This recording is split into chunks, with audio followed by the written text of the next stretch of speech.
January 24, 2006, Orlando, Florida. By 11 a.m., Jennifer Kesse was missing. 8 hours earlier, she'd locked the door to her condo and headed toward her car. Never made it to work. No call, no message. Just empty desk and silence. By noon, her parents stood inside an apartment that looked frozen in time. Wet towel by the shower, clothes laid across the bed, makeup on the counter. Phone, purse and keys gone. Jennifer Kesse, 24 years old, had stepped outside and vanished. What followed was 20 years of dead ends, 20 years of police failures, 20 years of a family fighting a system that didn't care. Thousands of tips, hundreds of suspects. Nothing. Until October 2025. If you're ready to see what happens when families refuse to give up, when a system fails for 2 decades straight, when one piece of evidence finally changes everything, turn on notifications right now. This is Missing Loop. Now let's go back and find out who Jennifer really was. Jennifer Joyce Kesse grew up in Tampa, Florida. Normal childhood, close family. By college, sorority sisters called her Mother Hen, not because she was bossy, but because she watched out for everyone else. University of Central Florida, 2003, finance degree. By 2005, 2 promotions in 1 year. Finance manager at Central Florida Investments, the kind of job most 20-somethings could only dream about. But the real accomplishment came in November 2005.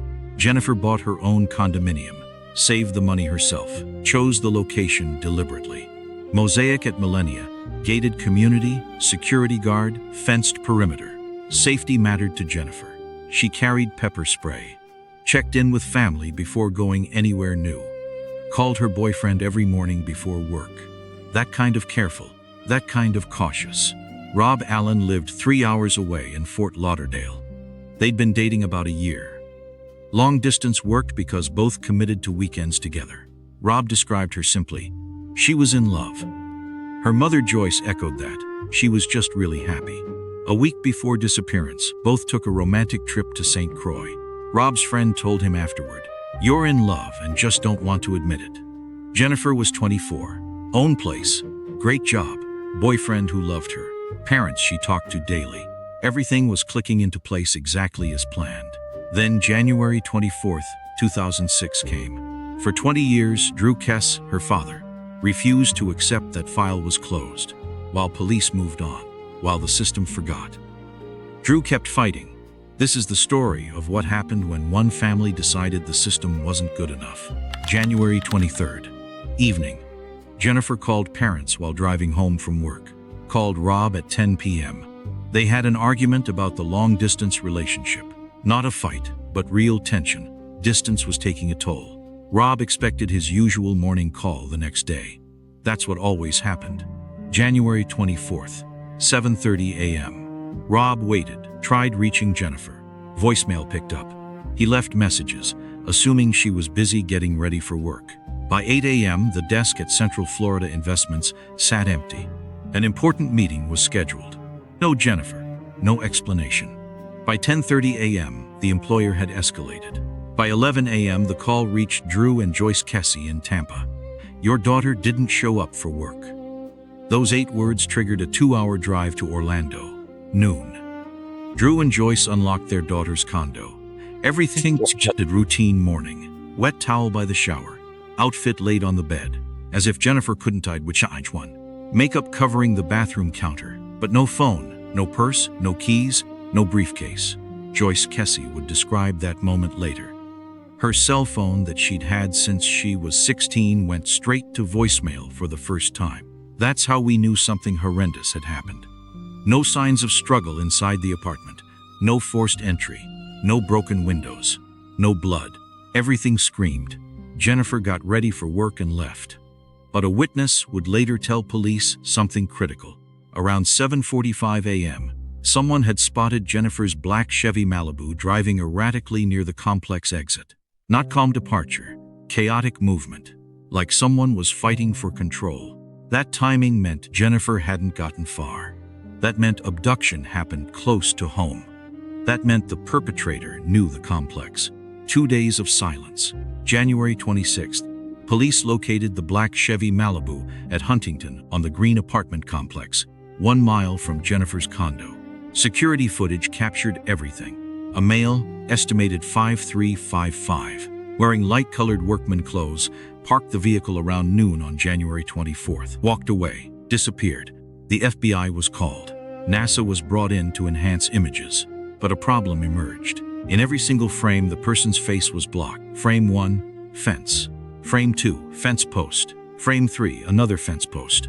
Perfect synchronization with the camera's 3-second shutter speed meant complete facial obstruction in every shot. Statistically impossible. Intentional concealment.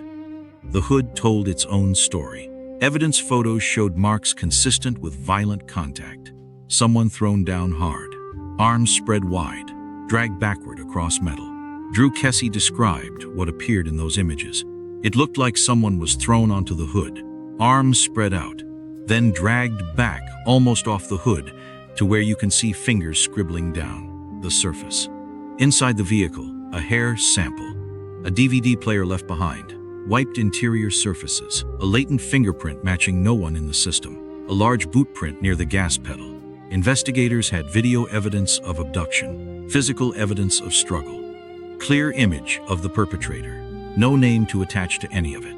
Mosaic at Millennia was mid-renovation in January 2006. Conversion from apartments to condominiums. Crews everywhere. Painters, electricians, drywallers, maintenance staff.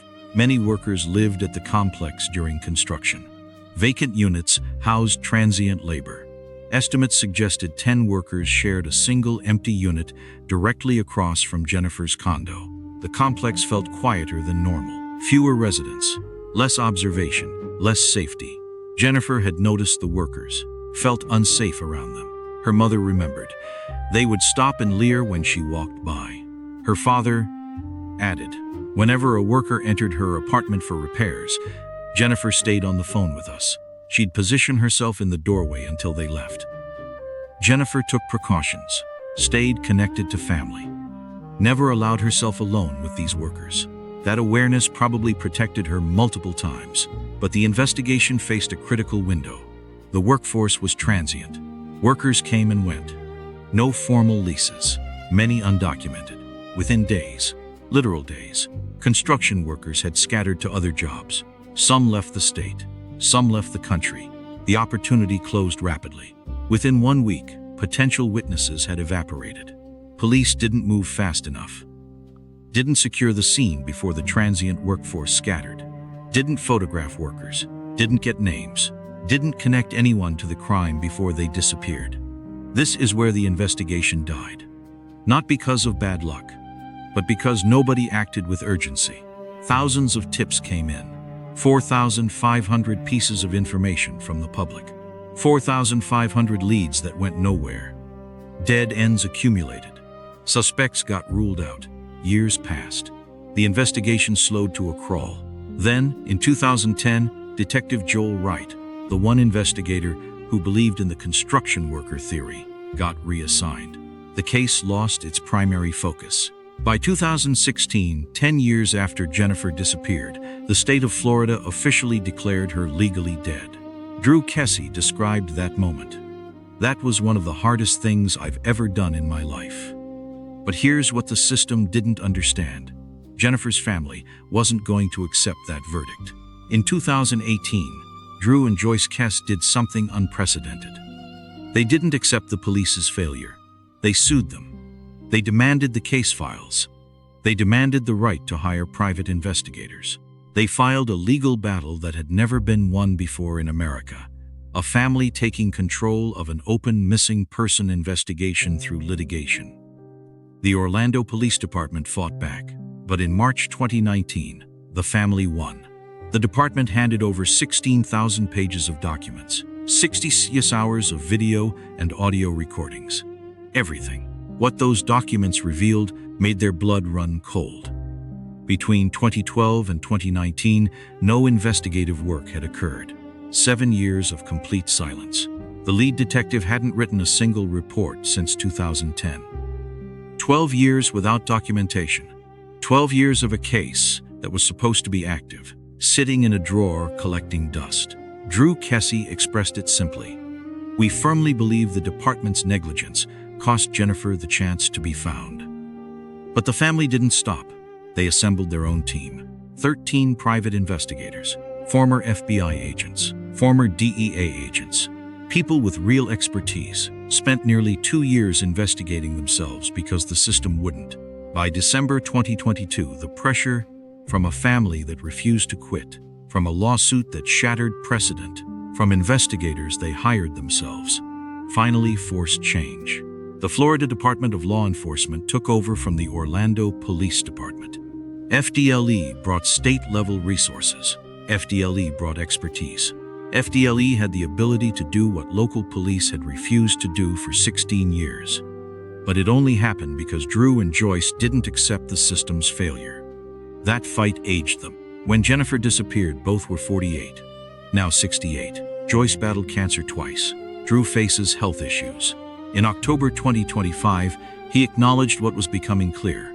We're not going to be around to do the things we need to do if we don't find her. Time was running out. The family knew it, and they knew they had to make something happen fast. This is what happens when families refuse to quit. This is why Missing Loop exists. To tell the stories of families who fought the system, to make sure their persistence matters, to ensure that refusing to quit actually changes things. Now watch what that persistence finally achieved. May 20th, 2025. What would have been Jennifer's 44th birthday? The Florida Department of Law Enforcement made an announcement. They'd reviewed thousands of documents, interviewed 45 people, identified several persons of interest in the disappearance. The case was no longer cold. They also announced something unprecedented. Artificial intelligence was being applied to surveillance footage. Details like the person's ear, potentially as unique as a fingerprint, were being enhanced with modern technology. October 21st, 2025, Drew Kesse announced a breakthrough. The Florida Department of Law Enforcement found DNA evidence that had never been tested. Not steering wheel DNA from 2006, additional DNA, additional evidence, sitting in storage for 19 years, never analyzed. Modern DNA testing uses 26 markers. In 2006, only 19 markers were possible. Technology had evolved. Old evidence could now tell stories impossible before. Then came the announcement that changed everything. The persons of interest list had been dramatically reduced. From hundreds of possibilities down to just a few people, Drew Kesse stated. FDLE informed us that they are down to just a few people. They have disqualified a lot through investigations and interrogations. For the first time in 20 years, momentum existed. Real progress, real hope. Drew continued, "We're not at Jennifer yet, but we're excited. We're finally going in the right direction." The investigation had transformed from cold case stagnation into aggressive pursuit. FDLE was going fast and furious. Everything is being put on Jennifer as far as resources are concerned. Then Drew said words every family member, fighting for a missing loved one, desperately wants to say. I have never felt more positive about this investigation. The Florida Department of Law Enforcement made it official. Jennifer Kesse's case is no longer cold. It is active. October 21st also brought another announcement. A documentary team had been working with the family. 3 production companies had approached. The family selected one. Television series in production. Target air date, January 2026. Right at the 20th anniversary. Drew Kesse's goal was specific. I want Netflix. I think it's the biggest audience. When that documentary airs, when millions see Jennifer's story, when the person in that surveillance footage appears on screen, someone will recognize them. Someone will know. Someone will call with the information that finally solves this. Jennifer Kesse was 24 years old on January 24, 2006.